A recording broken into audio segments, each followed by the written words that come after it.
खरं तर वास्तविक शुद्ध प्रेम, निष्कलंक प्रेम, श्रद्धा, विश्वास या अर्थाने भाव हा शब्द इथे वापरलाय. भाव आम्हाला माहिती असतो, सोन्याचा भाव आहे, बाजार भाव आहे. वास्तविक या भावाचा आमच्याकडे अभाव आहे, परंतु तो भाव माऊली आम्हाला समजावून सांगतात. आणि खरं सांगू, भक्ती हा आमच्या धर्माचा आधार आहे. बरं, भक्ती ही आमच्या धर्माची आधारभूमी आहे. भक्ती जर संपली आमच्या हृदयातली तर धर्म संपला असं मी विधान करेन कदाचित, तर ते चुकणार नाही. त्यामुळे भक्ती हा आमचा आधार आहे. ती भक्ती भावयुक्त असली पाहिजे, प्रेमयुक्त असली पाहिजे. प्रेमाची, भावाची झालर त्या भक्तीला असली पाहिजे. जसं की एखादी सौभाग्यवती 100 तोळे दागिने अंगावर घालू दे, पण कपाळाला कुंकुम तिलक जर नसेल तर काय उपयोग आहे तिचा. हिंदू धर्म संस्कृतीचे आम्ही गोडवे गातो. सध्या हे बोलणं सुद्धा त्रासाचं ठरते आणि जे बोलतायत त्यांनाही त्रास होतोय. कपाळाला कुंकुम तिलक नसेल तर त्याला काही उपयोग नाही. श्रोते हो, या उलट अंगावर एकही दागिना नसू दे, परंतु सौभाग्याचा तिलक जर एक कपाळाला आम्ही लावू ना, तर त्या पद्धतीनं भाव हा भक्तीचा सौभाग्य तिलक आहे. श्रोते हो, भाव हा भक्तीचा सौभाग्य अलंकार आहे. माऊली म्हणतात, म्हणून त्या भक्तीला भावाची जोड देऊया. भावे विण भक्ती, भक्ती विण मुक्ती, बळे विण शक्ती बोलू नये. मग हा भाव, हे प्रेम कसं असेल हो, कसं आमच्या अंतःकरणात येईल? ते प्रेम कुठून बाहेरून आणावं लागतं का?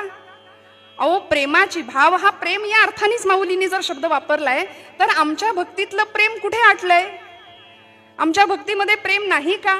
आम्ही जी भक्ती करतो ती सकाम भक्ती करतो. श्रोते हो, संतांनी निष्काम भक्तीची अपेक्षा आमच्याकडून केली आहे आणि ही भक्ती फलद्रूप होते. भावयुक्त अंतःकरणाने केलेली भक्ती फलद्रूप होते, फळते, रुजते आणि तेव्हाच ती मुक्तावस्थेला प्राप्त करते, तेव्हाच ती मुक्त अवस्था प्राप्त करून देते. आणि असा भाव, असं प्रेम हृदयामध्ये येण्याकरता आधी प्रेम म्हणजे काय समजून घ्यायला लागेल. अलीकडं प्रेमाच्या व्याख्या, प्रेमाच्या कविता भरपूर आम्हाला बघायला मिळतात. पण अहो, प्रेम तुम्ही आम्ही काय सांगणार आणि काय अनुभव घेणार प्रेमाचा? या प्रेमाचं, या भक्ती प्रेमाचं स्वरूप देवर्षींनी भक्तिसूत्रामध्ये सांगितलं. अनिर्वचनीयम. कसं आहे प्रेम, भक्ती प्रेम कसं आहे? त्याचं निर्वचन करता येत नाही, वर्णन करता येत नाही. प्रेम स्वरूपम. भक्ती कशी आहे? मुका स्वादनवत. साखरेची गोडी. साखर खाणाऱ्या माणसाला जर विचारलं कशी आहे रे साखर, तो म्हणेल गोड आहे. गोड म्हणजे नेमकं काय रे, त्याला नाही सांगता येणार, ती चाखून बघावी लागेल. त्या पद्धतीनं प्रेमाचं, भक्तीचं स्वरूप आहे. श्रोते हो, की जे अनुभवावं लागेल. ही प्रेमयुक्त भक्ती आम्हाला अंतःकरणात मुरवावी लागेल. यापुढे जाऊन देवर्षी आम्हाला सांगतात प्रेमाची व्याख्या. मी म्हटलं, तुम्ही आम्ही काय सांगणार प्रेमाची चर्चा आणि काय करणार? आज जे प्रेमाचं बिभत्स स्वरूप आम्ही आजूबाजूला पाहतोय, त्याच्यातून काय पुढे परिणाम होत आहेत ते वर्तमानपत्र आम्हाला सांगतात. मी वेगळं सांगायची गरज नाही. लव जिहाद सारख्या सामाजिक प्रचंड मोठ्या गंभीर प्रश्नांना सामोरं जावं लागतं आमच्या धर्माला. का? प्रेमाचा वास्तविक सरळ साधा सोपा अर्थ नाही आम्हाला समजला. आमच्या आर्य सनातन वैदिक हिंदू धर्मावर आम्ही प्रेम करावं, संतांच्या वाङ्मयावर आम्ही प्रेम करावं, भगवंताच्या नामावर आम्ही प्रेम करावं. श्रोते हो, कशाला प्रेमासाठी दुसरीकडे जावं? देवर्षींनी या प्रेमाचं वर्णन, या प्रेमाचं स्वरूप सांगितलंय. गुणरहितम, गुणरहितम, कामनारहितम. प्रेम कसं आहे हो? गुणदोषांच्या पलीकडचं आहे. कुठल्याही प्रकारची इच्छा प्रेम करत नाही. भगवंताकडून काहीही नको. कसं प्रेम आहे भगवंतावर? प्रतिक्षण वर्धमानम. प्रत्येक क्षणाला वाढणार आहे. अनुभव रूपम, सूक्ष्मतरम, अविच्छिन्नम. देवर्षी नारद या भक्तीचं स्वरूप सांगतात. कधीही न संपणारं, सतत वर्धमान, वाढतं राहणारं आणि ते अनुभव घेण्यासारखं असं प्रेम.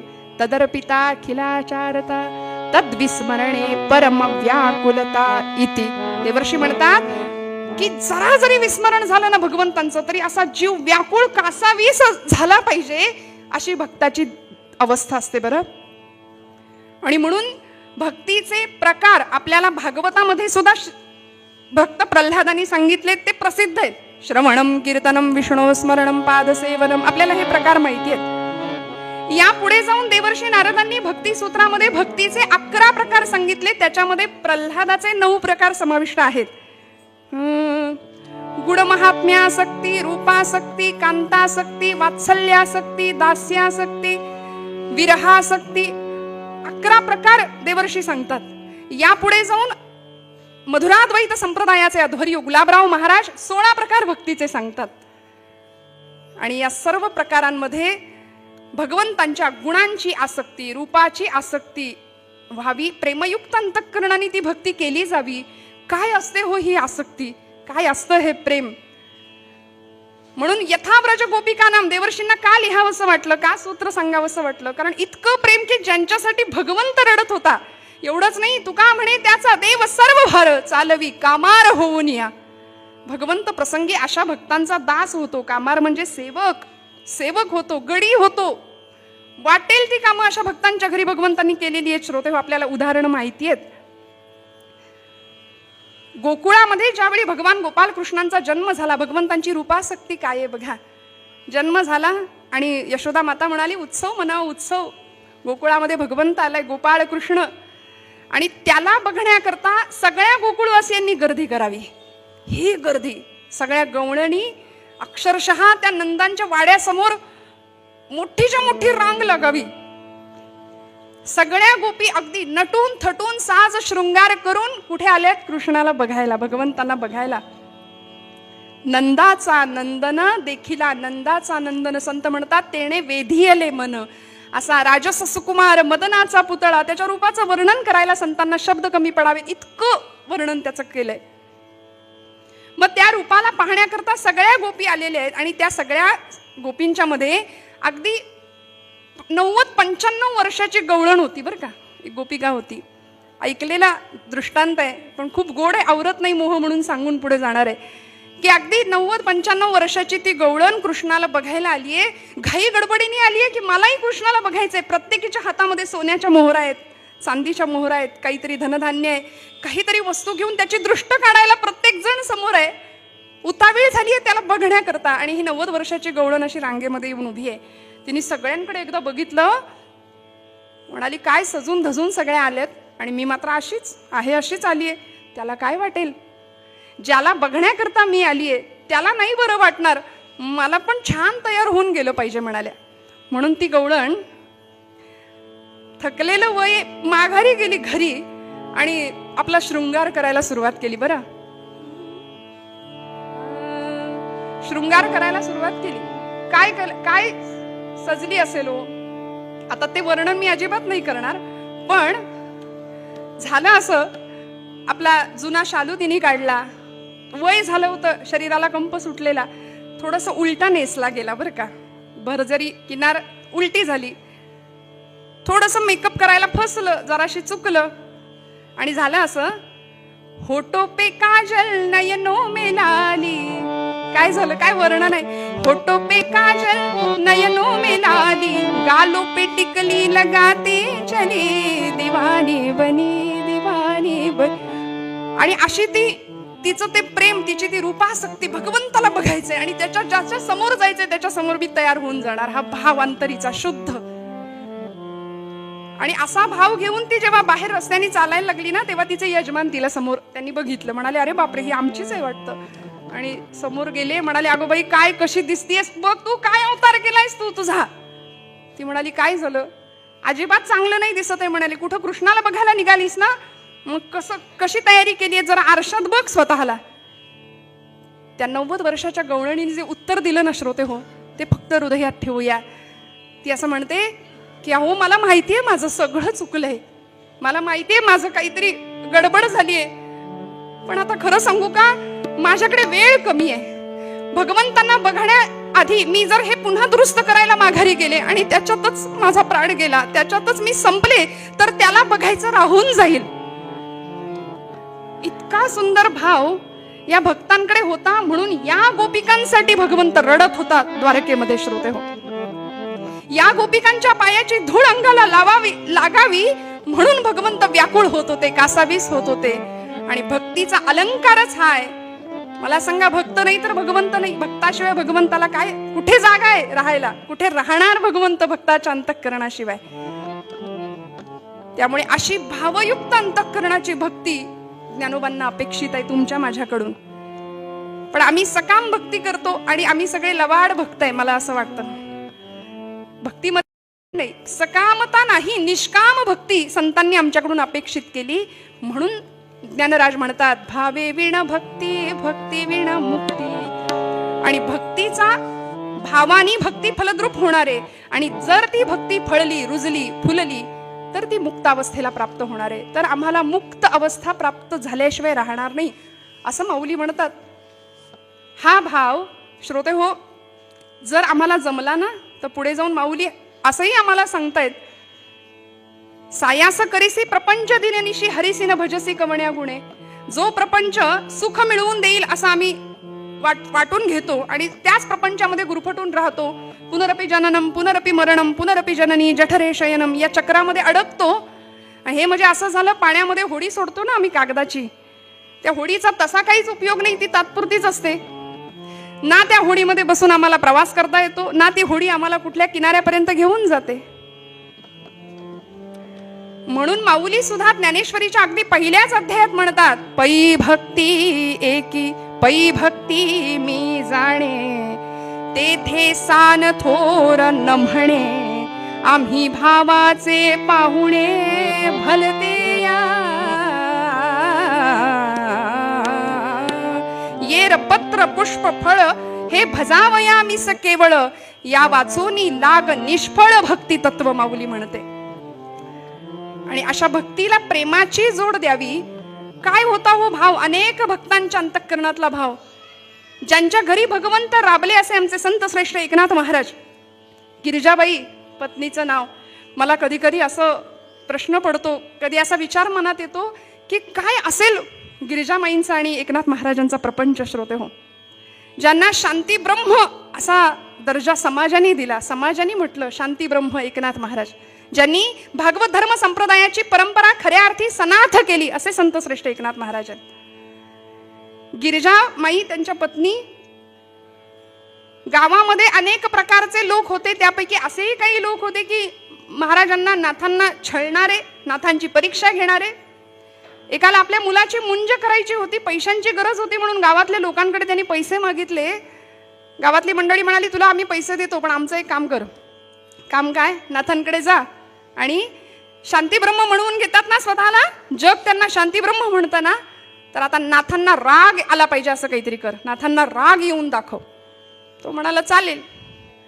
गेला नाथांच्या वाड्यामध्ये, झाप झाप झाप झाप पावलं टाकत नाथ आपल्या देवघरात आहेत.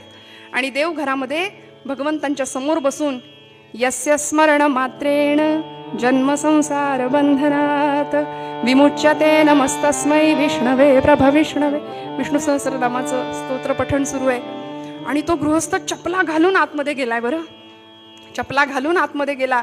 नाथांना राग येईल असं त्याचं वर्तन होतं, मुद्दाम हे करत होता. आणि नाथांनी स्तोत्र पूर्ण केलं आणि अगदी प्रेमाळू नजरेने त्याच्याकडे बघावं. म्हणाले, अहो काय हे तुमची अगतिकता बुवा, काय तुमची अगतिकता की देवघरामध्ये येण्याआधी चप्पल काढायचं सुद्धा तुम्हाला भान राहिलं नाही. काय प्रेम तुमच्या हृदयामध्ये, काय प्रेम मला भेटण्याचं. लोकांनी याला सांगितलं होतं, एक गृहस्थ नाथांच्यावर 108 वेळा थुंकला, त्यालाही नमस्कार केला नाथांनी, तरी राग आला नाही नाथांना. आता राग येऊन दाखव. याही परिस्थितीत नाथांचं शांती ब्रह्म हे नामाभिधान किंवा ही पदवी लोकांनी नाथांना दिलेली आहे, ती सार्थ झाली. पाहिलं, म्हणाला आता नाही, आता राग येईल असंच काहीतरी करेन. नाथांच्या घरी पंक्ती उठायच्या, जेवणाची पंगत बसलीये आणि स्वतः गिरिजामाई जेवण वाढतायत वाकून सर्वांना.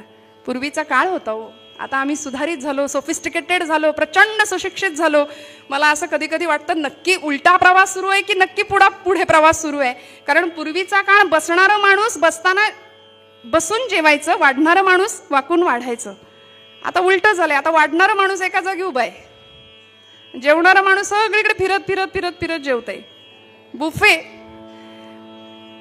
गिरिजामाईंनी आग्रह करून करून प्रत्येकाला वाढावं. पंगत बसलीये जेवणाची आणि हा जो गृहस्थ होता की नाही नाथांना त्रास द्यायला आलेला, तो आला धावत आणि गिरिजामाईंच्या पाठीवर असा चढायचा प्रयत्न करू लागला.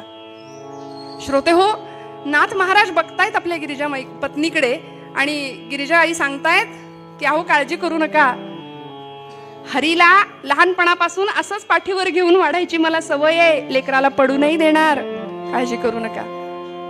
काय शुद्ध भाव, किती शुद्ध प्रेम असावं. आणि म्हणून माऊली म्हणतात की हा भाव जर तुमच्या माझ्या अंतःकरणात असेल ना, तर या भावात युक्त अंतःकरणाने, आता हरी या शब्दाचं उच्चारण तितकं महत्वाचं नाही, पण तो उच्चारणारा जो आत्मा आहे किंवा त्याचं उच्चारण करणारा जो भक्त आहे ना, त्याची भावदशा माऊलींनी महत्वाची मानली आहे.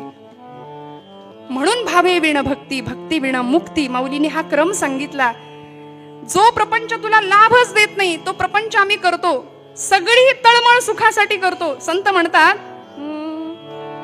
सुखा लागी करीसी तळमळ, सुखा लागी करीसी तळमळ, हो सुखा लागी करीसी तळमळ,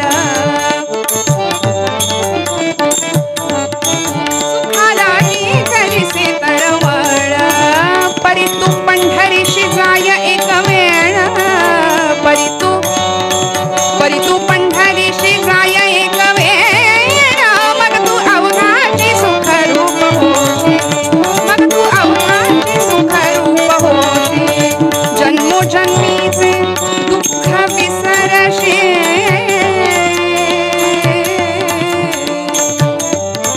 जन्मोजन्मीचे दुःख विसरशी, मग तू अवघाची सुख रूप होशी, मग तू अवघाची सुख रूप होशी, मग तू अवघाची सुख रूप होशी.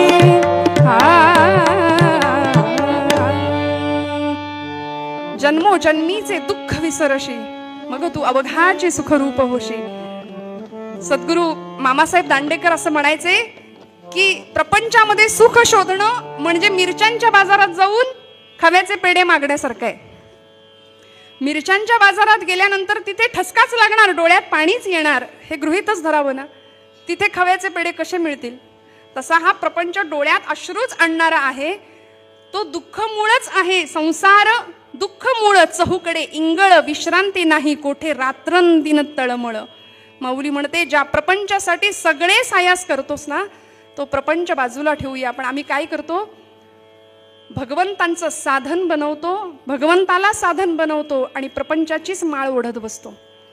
खरं तर खरा भक्त प्रपंचाला साधन बनवतो आणि भगवत स्मरण सतत करत राहतो. आणि म्हणून असं नाम, असा भाव, अशी भक्ती तुमच्या माझ्या अंतःकरणाला कळावी, जी प्रभू रामचंद्रांचे बंधू भरत त्यांना कळाली. शत्रुघ्न म्हणजे सावत्र, त्या भावांचा भाव काय होता आम्हाला बघावं लागेल. अंतःकरणातला असा भाव होता की ज्यावेळी प्रभूंना वनवास पत्करावा लागला, भरत आपल्या आईशी भांडले होते. या प्रसंगामध्ये मारावे तुझं वाटे म्हणून धावत गेले होते आईवरती हात उगारून. तेव्हा रामराय म्हणाले माझ्या आईला काही बोलू नकोस भरता. इतकी व्याकुळता हृदयामध्ये निर्माण झाली होती भगवंताला भेटण्याकरता. आणि म्हणून भगवंतांना भरत सांगतात माय गेले तात गेले भरत आता पोरका, मागणे हे एक रामा आपुल्या द्या पादुका. अशा भगवत भेटीची प्रचंड आतुरता भक्तांच्या अंतःकरणामध्ये होती. एक पद म्हणून मग आपण उत्पूर्वरंग संपूया.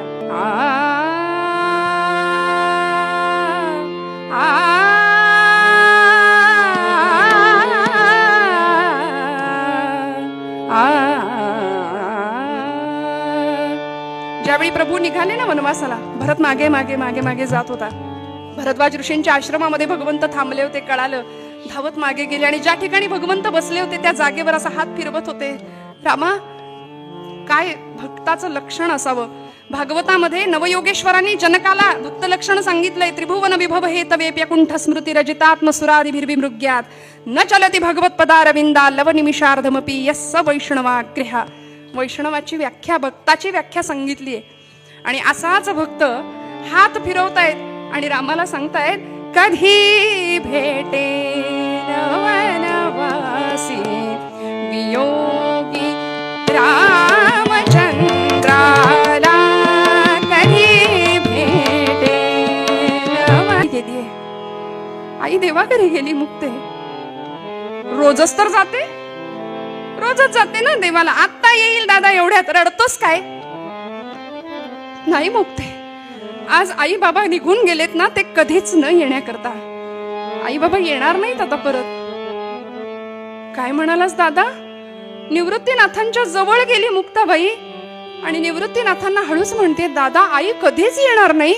नाही मुक्ते. मग दादा तुला आई कुठली रे? 4 वर्षाचं वय आहे श्रोते. दादा तुला आई कुठली? निवृत्तीनाथांना हुंदका अनावर झाला. मुक्ताईला जवळ कवटाळलं, डोक्यावरनं हात फिरवला आणि म्हणाले, मुक्ते आजपासून तू माझी आई, तू माझी आई. म्हणून मुक्ता नाही, मुक्ताबाई नाही, मुक्ताई. तू माझी मुक्ताई. मुक्तपणे मुक्त, श्रेष्ठपणे श्रेष्ठ, सर्वत्र वरिष्ठ आदिशक्ती, सर्वत्र वरिष्ठ आदिशक्ती.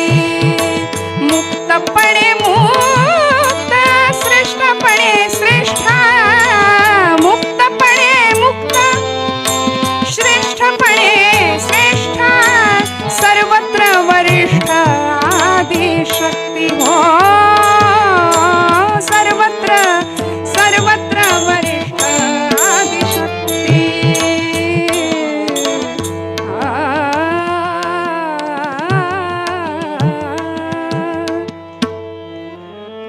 आई येणार नाही, बराच वेळ वाट बघितली असं कळालं. मात्र श्रोते हो, आपण पूर्वपीठिका 2 दिवसापूर्वीपासून ऐकतोय, ऐकलेली आहे यापूर्वी. विठ्ठलपंत म्हणजे साक्षात मूर्तिमंत वैराग्य आणि आई रुक्मिणी माता म्हणजे साक्षात भक्ती होती. दोघांच्या अतिपवित्र आणि अतिशुद्ध कुसव्यांनी या 4 भावंडांना जन्म दिला होता. निवृत्ती, ज्ञानदेव, सोपान आणि मुक्ताबाई. या 4 भावंडांची नावच जणू अशी होती की ज्या भक्तीच्या पायऱ्या ठराव्यात आपल्याला माहितीये. प्रवृत्ती दूर केल्याशिवाय निवृत्ती नाही, त्याशिवाय ज्ञानप्राप्ती नाही, आणि ज्ञानप्राप्तीशिवाय मुक्तीच्या गर्भागारात प्रवेश करण्याचा सोपान प्राप्त होत नाही. म्हणून परमार्थ तितकाही सोपान, हेच जणू काही या दोघांना सांगायचं होतं की काय. गुरु आज्ञेनुसार धारण केलेला संन्यास दूर केला आणि गृहस्थाश्रम स्वीकारला. त्यानंतर भगवंतांच्या इच्छेनुसार 4 मुलं जन्माला आली, निवृत्ती, ज्ञानदेव, सोपान आणि मुक्ताबाई. पण संन्याशाने प्रपंच करणं म्हणजे महत्पाप. समाजाने इतका त्रास दिला आणि आपल्या मुलांना आपल्या पश्चात उत्तम जीवन जगता यावं याकरता देहांत प्रायश्चित्त पत्करलं. रात्रीची वेळ, निबिड अंधकार, इंद्रायणी निस्तब्ध भातीये आणि अशा परिस्थितीमध्ये रुक्मिणी आईनी आपल्या 4ही भावंडांच्या केसावरून, डोक्यावरून हात फिरवला. मुक्ताईच्या गालावरून हात फिरवला. डोळ्यातला अश्रू घळकन मुक्ताईच्या गालावर ओघळला. मुक्ताईनं झोपेतच तो अश्रू पुसून टाकला. श्रोते हो, वात्सल्य पुसलं गेलं आणि पती बरोबर जावं लागलं. निवृत्तीनाथांना जाताना सांगून दिलं, निवृत्ती सगळ्यांना सांभाळ बरं, माझ्या मुक्तीला सांभाळ. कणखर आहे पण तिच्या ममताळूपणाचा अंत नाहीये. सत्पदते ब्रह्म, चित्पदते माया, आनंद पद जया म्हणती हरी. मुक्ताचं मुक्त असलेलं जीवन म्हणजे मुक्ताबाईंचं जीवन आहे. श्रोते हो, निळोबारायांनी त्यांचं वर्णन केलंय. नमो ज्ञानेश्वरा, नमो ज्ञानेश्वरा, निवृत्ती उदारा सोपान देवा. हे एक चरण निळोबारायांसाठी, निळोबारायांनी सर्व भावंडांसाठी वापरलंय. आणि दुसरं चरण नमो मुक्ताबाई त्रिभुवन पावनी, आद्यत्रय जननी देवांचीही. एका चरणात सबंध मुक्ताबाईचं वर्णन केलंय. 3ही देवांची आद्यत्रय जननी अशी, ब्रह्मा विष्णू महेश यांचीही ती जननी, योग शक्ती, आदिमाया, मूळ माया, आदिशक्ती, ब्रह्म चित्कला, चैतन्याची कला असलेली मुक्ताबाई महाराज. 3 देवांची तर जननी होतीच, पण ब्रह्मा विष्णू महेश हे आहेतच, पण 3 देव तिने खऱ्या अर्थी कशा पद्धतीने घडवले बघा. नामदेव, ज्ञानदेव आणि चांगदेव. एक कच्चा होता, त्याला पक्क होण्याचा मार्ग शिकवला. एक कोरा होता, त्याला परिपूर्ण केलं, भरून काढलं. आणि एक तापलेला होता, त्याला शांत केलं. ज्ञानदेव, नामदेव आणि चांगदेव.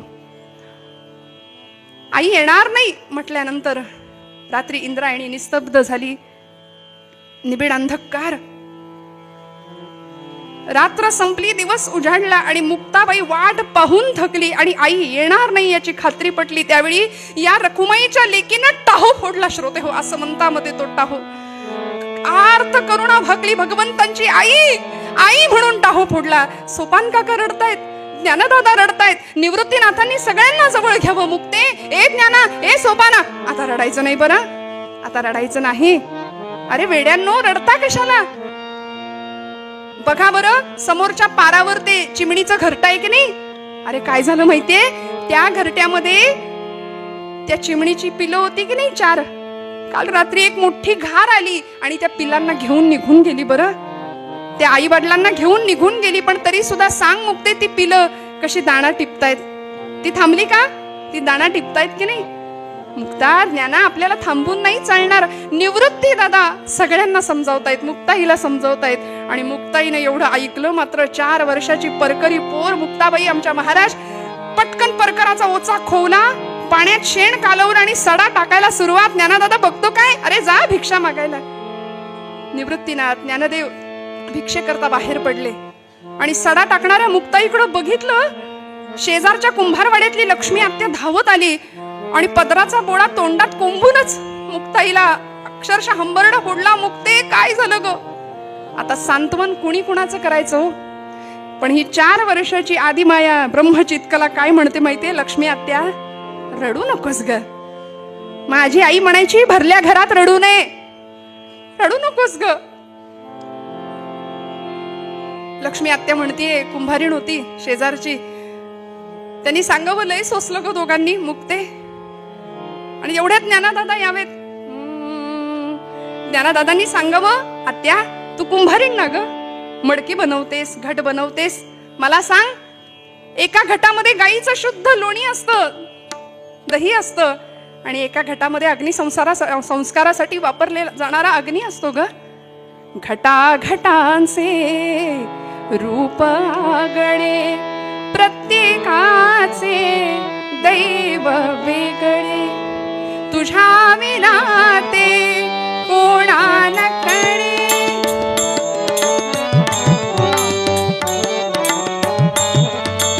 तुझ्या विना ते कोणा न कळे. मुखी कुणाच्या, गदिमांचे शब्द आहेत बरं. मुखी कुणाच्या पडते लोणी, कुणा मुखे अंगा.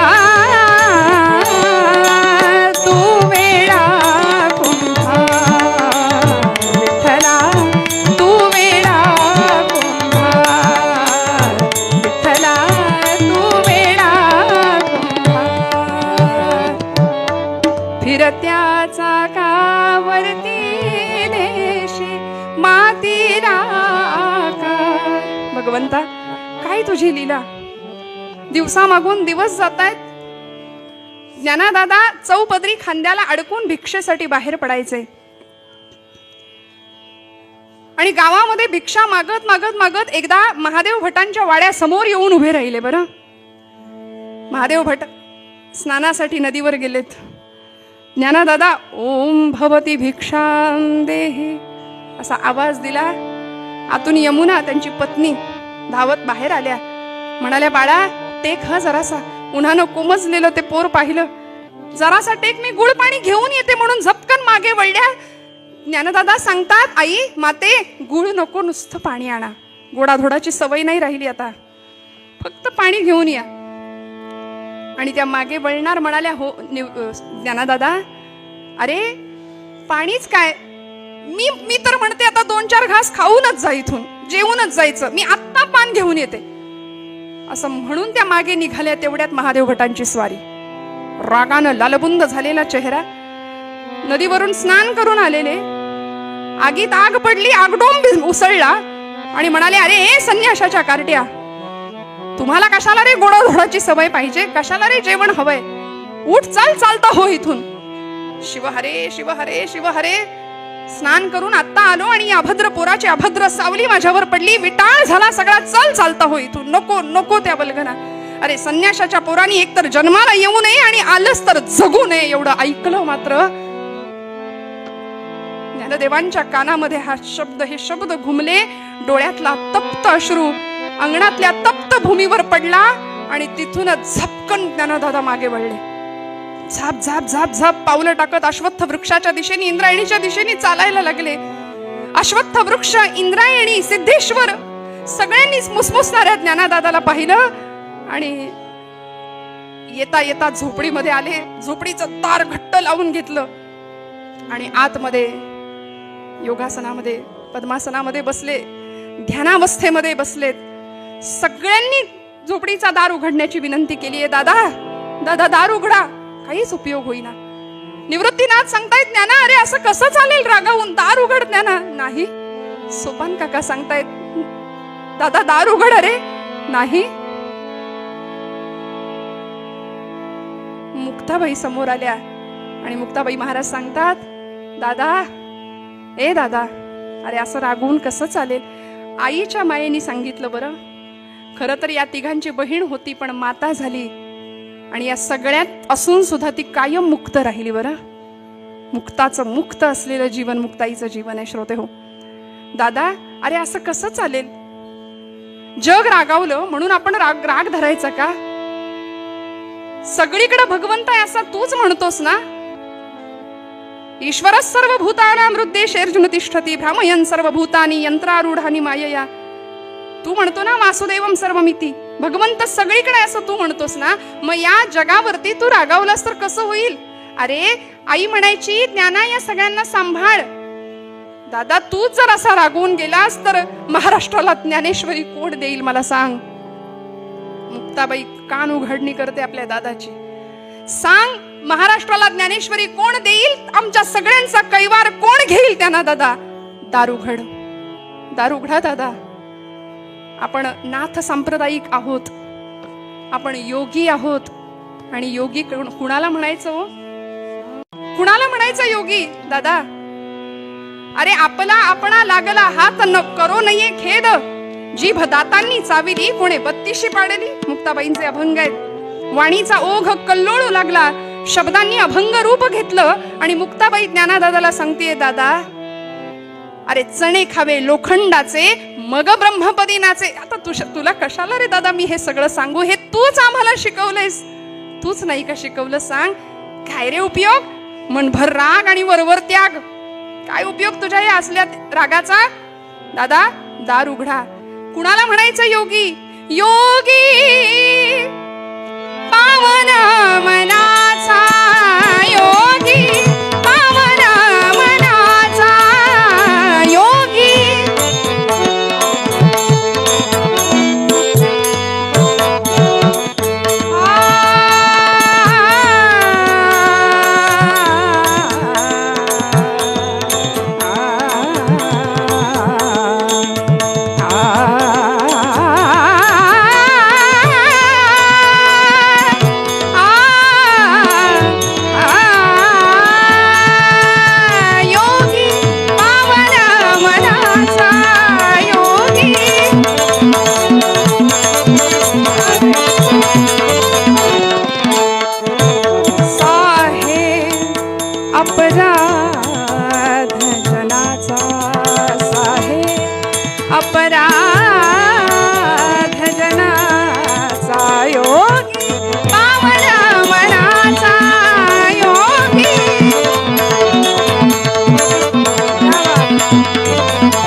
शस्त्रे झाले क्लेश.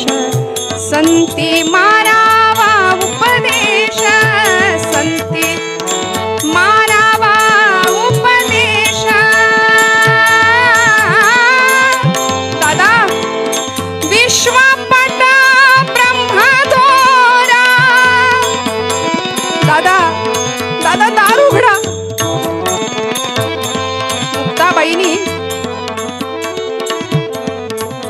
या प्रसंगामध्ये तिच्या मुखातून जे शब्द आलेत ना श्रोते हो, ते ताटीचे अभंग म्हणून प्रसिद्ध आहेत. एका पाठोपाठ एक 11 अभंग मुक्ताई सांगतात. चरित्रामध्ये वर्णन आहे, माझ्या पदरचं काहीच नाही. ज्ञानदेवांनी ध्यानावस्थेमध्ये योगिक क्रिया केली आणि प्राणांचं उत्क्रमण करायला घेतलं होतं. म्हणजे प्राण आता आकाशात भिरकावून देणार होते.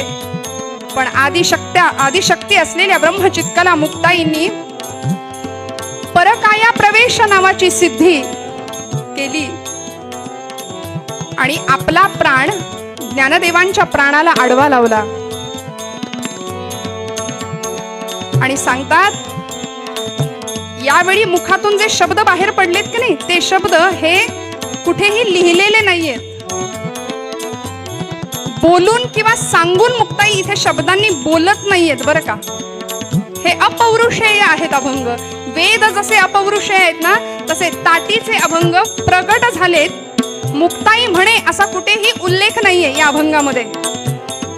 मुक्ताई ज्ञानदादांना सांगते, विश्वपटा ब्रह्मदोरा ताटी उघडा ज्ञानेश्वरा, ताटी उघडा ज्ञानेश्वरा.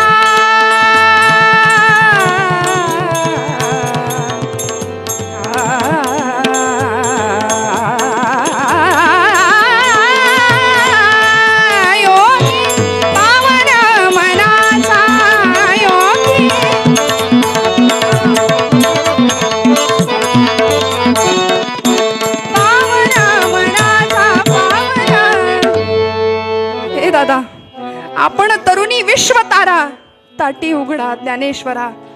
मुक्ताबाई लढीवाळ जीव मुद्दल ठाईचे ठाई. दादा दार उघडाल का, दार उघडाल का. मुक्ताबाईचा आर्त टाहो ज्ञानदेवांच्या हृदयापर्यंत पोहोचला आणि वाऱ्याच्या सुसाट वेगाने ज्ञानदेव उठलेत. झोपडीचा दरवाजा उघडला आणि एखाद्या आईला लेकरू कसं कवटाळतं तसं मुक्ताईला जाऊन बिलगले आणि म्हणाले, मन निवाले निवाले समाधान झाले. मन निवाले निवाले. हा अनुभव कैवल्य साम्राज्य चक्रवर्ती ज्ञानदेवांना देणारी मुक्ताई काय अधिकाराची असेल श्रोते हो. दिवाळीचा सण आला. मुक्ते आज दिवाळी, मुक्ते आज दिवाळी, बंधू आम्ही तुझे असे येत.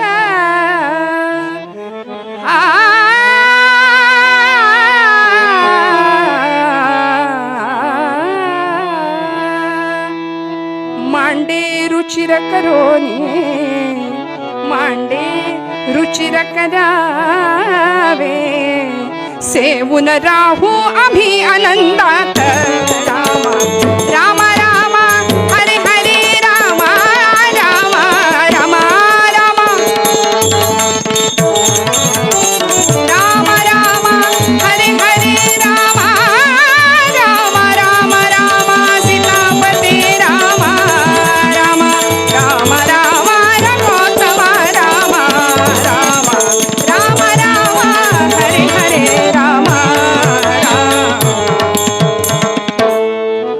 मुक्ता, आज दिवाळी आहे ग. कुणीतरी एखादा भाविक व्यक्तीने शिधामध्ये गुळ, हरभऱ्याची डाळ, तूप, कणिक असं सगळं सामान दिलं होतं. आणि निवृत्तीनाथ मुक्ताईला सांगतात, मुक्ते आज दिवाळीचा सण आहे, मांडे खायची इच्छा झालीये, तुला येतात का ग मांडे. हात तिच्या. दादा एवढंच ना. अरे आईनं शिकवलंय मला. दादा मांडे येतात करता, पण साध्या तव्यावर मांडे होणार नाहीत रे. त्याकरता मडक्याचं मोठ्या गोल आकाराचं एक खापराचं रांधणं लागेल ना. आणि ते रांधणं आणायला धावत मुक्ताबाई कुंभारवाड्यात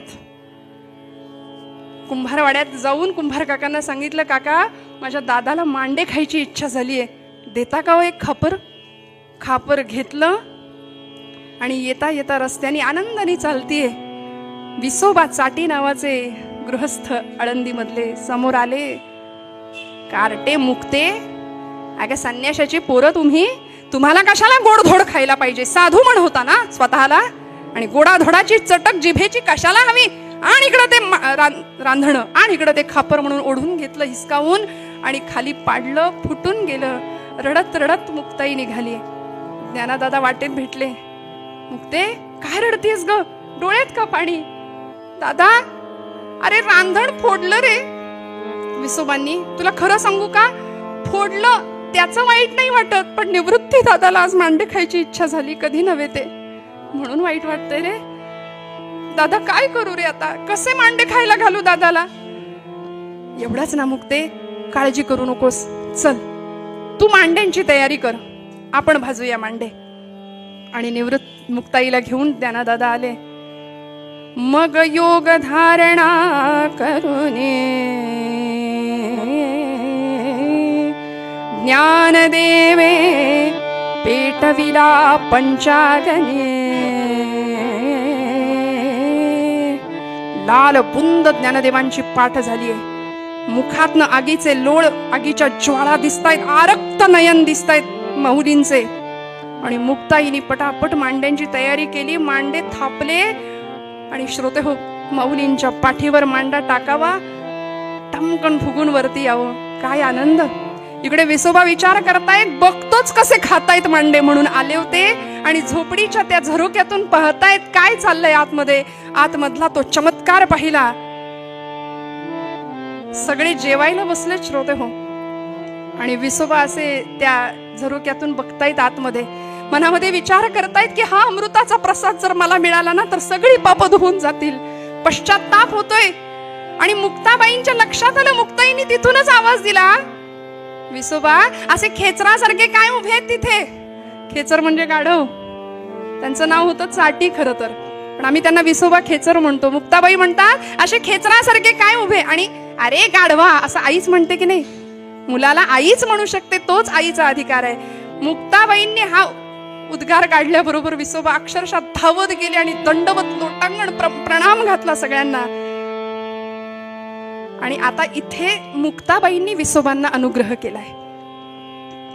आणि मग ती शिष्य परंपरा पुढे नामदेवांपर्यंत गेली. मुक्ताई गुरु विसोबांनी नामदेवांना अनुग्रह केलाय पुढच्या काळामध्ये. श्रोते हो, हा मुक्ताईंचा आणि या चारही भावंडांचा चमत्कार पंचक्रोशीमध्ये सगळीकडे पसरतोय. आणि त्याच वेळी आपण ज्यांचं चरित्र पुढच्या काळामध्ये ऐकणार आहोत विस्ताराने, असे 1400 वर्ष जगलेले योगी असलेले, 14 विद्या 64 कला प्राप्त केलेले चांगदेव. 64 कला होत्या, परंतु 65वी कला उकलुनी दावी आली असं वर्णन केलंय. चांगदेव म्हणे आजीची जन्मलो, गुरुपुत्र झालो मुक्ताईचा. चांगदेव म्हणे आजीची जन्मलो, गुरुपुत्र झालो मुक्ताईचा. या प्रसंगामध्ये निर्गुणाचे डहाळी पाळणा लाविला, तेथे सुत पहुडला मुक्ताईचा. चांगदेव महाराज म्हणतात, चांगदेव म्हणे आजीची जन्मलो, गुरुपुत्र झालो मुक्ताईचा. एकीकडं चांगदेव महाराज, एकीकडं नामदेव महाराज, विसोबा खेचर, आणि मग नामदेव महाराजांची परंपरा. हा सगळे प्रकार इकडे घडतायत, हे सगळे चमत्कार लोकांना कळतायत. आणि त्याच वेळी पंढरपुरामध्ये विठुरायाचा अत्यंत लाडका असलेला प्रेम भंडारी ज्याचं वर्णन आहे असे नामदेव महाराज, त्यांना पांडुरंग परमात्मा स्वतः सांगतायत की जे त्यांच्याबरोबर बोलायचे, खेळायचे, जेवायचे, त्यांनी सांगावं, नामया आळंदीला जा आणि या 4 भावंडांची भेट घे, दर्शन घे. नामदेव महाराज आळंदीला जातात. आळंदीच्या वाळवंटामध्ये नामदेवांचं कीर्तन रंगतं. पंढरीच्या लोकांनाही अभिमान, पाया पडती जन एकमेका. या न्यायाने प्रत्येक जण एकमेकांच्या पदस्पर्श करतोय, एकमेकांना नमस्कार करतोय. पण नामदेव महाराज काही केल्या वाकेनात. मुक्ताबाई चाणाक्ष असं पायाच्या अंगठ्यापासून केसापर्यंत, शेंडीपर्यंत अगदी सगळं अवलोकन केलं. आणि कळवळ्याने आदिशक्ती आईच्या अंतःकरणाने ज्ञानदादाला हळूच म्हणते, दादा अरे अरे अरे, अखंड जयाला देवाचा शेजार, कारे अहंकार गेला नाही. सतत देवाच्या जवळ राहतो हा, आणि याला वाटतं मीच मोठा, अजून अहंकार गेला नाही. निवृत्ती दादा म्हणतात, मुक्ते असं बोलू नको. अगो वेडे, यांनी देवाला वेड केलंय. देव यांच्याशी बोलतो, देव यांच्या कीर्तनात नाचतो, असं बोलू नकोस मुक्ते. मुक्ताबाई म्हणते, ए दादा, बाबा तुला घालायचा तर तू साष्टांग नमस्कार घाल, मला काही याच्या तोंडाकडे बघायची इच्छा नाही. दादा खरं सांगू का, हा पांडुरंगाचा लाडका भक्त आहे. ते लाडवलेलं लेकरू असतं की नाही आईचं एखादं, तसं यांचं झालंय. म्हणून देवालाच त्याची दया आली. देवाकडे सारखे हेलपाटे घालतोय ना हा, देवाला त्याची दया आली म्हणून त्यांनी तुमच्याकडे पाठवलंय. आता तुम्ही तुमचं संतपणाचं ब्रीद राखा दादा, याचा उद्धार करा. आणि मग कल्पना सांगितली. गोरोबा काकांना बोलावलं, थापटणं घेऊन गोरोबा काका आले होते. या प्रसंग आपल्याला माहिती आहे. गोरोबा काकांनी प्रत्येकाच्या डोक्यावर थापटणं आपटून मडकं कच्चं की पक्क हे ठरवायचं होतं. निवृत्तीनाथांच्या डोक्यावर गोरोबा काकांनी थापटणं आपटलं डोक्यावर. निवृत्तीनाथ शांत आहेत. योग्याची काय अवस्था आहे, किती शांत, किती शांत. म्हणाले इथं तर कशाचीच कमतरता नाहीये, सगळं पूर्णत्व अनुभवाला येत आहे. सोपान काकांच्या डोक्यावर आपटलं. म्हणाले इथे तर कोरेपणाचा अजिबात लवलेश नाहीये. ज्ञानदादांच्या डोक्यावर थापटणं आपटलं. म्हणाले इथं तर परिपूर्णता आहे. मुक्ताईच्या डोक्यावर थापटणं आपटलं. म्हणाले इथं तर अमृताची संजीवनीच होतो चालली आहे. आणि असं करता करता नामदेवांच्या डोक्यावर आपटणार एवढ्यात नामदेव ओरडले, रागावून म्हणाले अरे बस करा, असं थापटणं आपटून कळतं का मडक कच्चं की पक्क ते. मला वाटलंच होतं दरिद्र्यांनी परी शोधायला जावा आणि काच हातात यावी, तसं झालंय माझं. मी पांडुरंगाला म्हणत होतो की मला इकडे पाठवू नको म्हणून. शेवटी तावातावानी नामदेव महाराज पंढरपुरात येतात आणि पांडुरंगाला सांगतात, पांडुरंगा मला परत त्या लोकांच्या हाती देऊ नकोस. पांडुरंग परमात्मा सांगतात, यावेळी मुक्ताई म्हणते नाम्या कच्चा रे कच्चा, म्हणून अजूनच त्रास झाला होता नामदेव महाराजांना. धावत पंढरपुरात आले, पांडुरंगाला सांगतात मला परत त्यांच्या हातात द्यायचं नाही पांडुरंगा. भगवंत म्हणतात नाम्या खरं आहे मुक्ताईचं, अरे तिचं तर नावच घेऊ नको म्हणाले. म्हणे ब्रह्मांड कवीत घेईन, सणसणीत सनकांडी आहे नुसती, काय तिच्या किती बोलते किती बडबड करते. पांडुरंग म्हणतायत नाम्या खरं आहे मुक्ताचं, अजून तू कच्चा आहेस रे, तुला माझं ओतप्रोत ज्ञान झालेलं नाही. सर्वाभूती परमेश्वर आहे हे तू कीर्तनात बोलतोस, पण अनुभवाच्या पातळीवर जाणत नाहीस. आणि म्हणून मग आपल्याला माहिती आहे पुढे औंढ्या नागनाथला पाठवलं पंढरपूर भगवंतांनी, पत्ता दिला. तिथे विसोबा हेच विसोबा चाटी म्हणजे विसोबा खेचर तिथे भेटले. आणि मग मुक्ताईंची ही शिष्य परंपरा पुन्हा तयार झाली. ज्ञानदेव विसोबांनी नामदेवांना तिथं अनुग्रह केलाय. असा अधिकार सगळीकडे चाललाय. पण बघता बघता काळ जवळ आला माऊलींच्या समाधीचा. श्रोते हो, ज्ञानदेवांनी पांडुरंगाची आज्ञा घेतली, परवानगी घेतली आणि म्हणाले आता देवा थांबवू नका, आता सगळं पूर्ण झालंय, ज्ञानेश्वरीचं लिखाण पूर्ण झालंय, आता मला समाधी घेऊ द्या. भगवंतांची परवानगी मिळवली आणि माऊली ज्ञानोबा राय समाधी घेण्यासाठी सज्ज झाले. माऊलींच्या समाधी समयी आळंदीमध्ये अक्षरशः जनसागर उसळला होता. सगळे लोक तिथे जमा झालेत. सगळे आकांत करतायत, रडून आक्रोश करतायत, टाहो फोडतायत. आणि मुक्ताबाई या सगळ्या जमावाला काय सांगत होती माहितीये, अरे आक्रोश काय म्हणून करता, रडता काय म्हणून, रडायचं त्याच्यासाठी ज्याचं जीवन कार्य अपूर्ण राहिलंय, रडायचं त्याच्यासाठी ज्यांनी भगवंतांनी दिलेल्या या पार्थिवाचं काहीच सार्थक केलं नाही, रडायचं त्याच्यासाठी. अरे माझ्या ज्ञानदादा इतकं पूर्ण सुवर्णाचं आयुष्य कुणीच जगला नाही, कुणीच नाही. असं सुंदर आयुष्य माझं ज्ञानदादा जगलाय. रडता कशाला, उलट मागणं मागा वर्षत सकळ मंगळी, ईश्वर निष्ठांची मांदियाळी, अनवरत भूमंडळी भेटतो भूता. असं मागणं मागा. माऊलींची समाधी झाली. श्रोते हो, यानंतर निवृत्तीनाथ माऊलींच्या समाधी पाठोपाठ सासवडला सोपान काकांनी सुद्धा समाधी अवस्था प्राप्त केली. त्यानंतर निवृत्तीनाथ आणि मुक्ताईंनी नामदेवादी आदी सर्व मंडळी एकत्र आले आणि तीर्थयात्रेला बाहेर पडले. तीर्थयात्रा करता करता करता ही सर्व मंडळी जळगाव जिल्ह्यातलं कोथळी नावाचं गाव, इथे तापी तीरावर ही सर्व मंडळी आली. मुक्ताईंचा जन्म श्रोते हो घटस्थापनेचा आहे. आदिशक्ती मूळ माया ब्रह्मचित्कला वैशाख शुद्ध प्रतिपदा 1279 साल आहे. आणि आजचा दिवस जो निर्वाणाचा समाधीचा मुक्ताबाईंचा जो होता ना, तो 1297 साल वैशाख शुद्ध दशमीचा दिवस. कोथळी या गावामध्ये तापी नदी तीरावर गंगाधारेवर सगळ्यांनी स्नान केलं. असं म्हणतात हत्तीच्या सोंडे एवढी धार होती, त्या धारेत सगळ्यांनी स्नान केलं. मुक्ताबाईंनी त्या पाण्याने सगळ्यांचे चरण धुतले, पाय धुतले. निवृत्तीनाथांना कळून चुकलं आज माझ्या आईचा शेवटचा दिवस आहे, आज मी खऱ्या अर्थाने पोरका होणार. वयाच्या 4थ्या वर्षी या मुक्ताईने मला विचारलं होतं, दादा तुला आई कुठली रे? मी म्हटलं होतं तू माझी आई. आज जर हीच मला सोडून गेली तर मी अनाथ होणार. निवृत्तीनाथांना कळून चुकलं होतं. आणि या प्रसंगामध्ये त्या तापी नदीच्या वाळवंटामध्ये नामदेवांचं कीर्तन रंगणार होतं. सगळे कीर्तनाला निघालेत. मुक्ताबाईंना म्हणतायत निवृत्तीनाथ मुक्ते चल कीर्तनाला बसूया. मुक्ताबाई म्हणतात नाही दादा, आज इच्छा नाहीये. स्नान केलं होतं, शुचिर्भूत झाल्या होत्या. आज इच्छा नाहीये स्नान करण्याची, कीर्तनाला येण्याची. पण दादा खरं सांगू का, आज ज्ञानादादाची खूप आठवण येते. आज ज्ञानादादाची खूप आठवण येते रे मला. सगळ्यांना कीर्तनाला पाठवलं आणि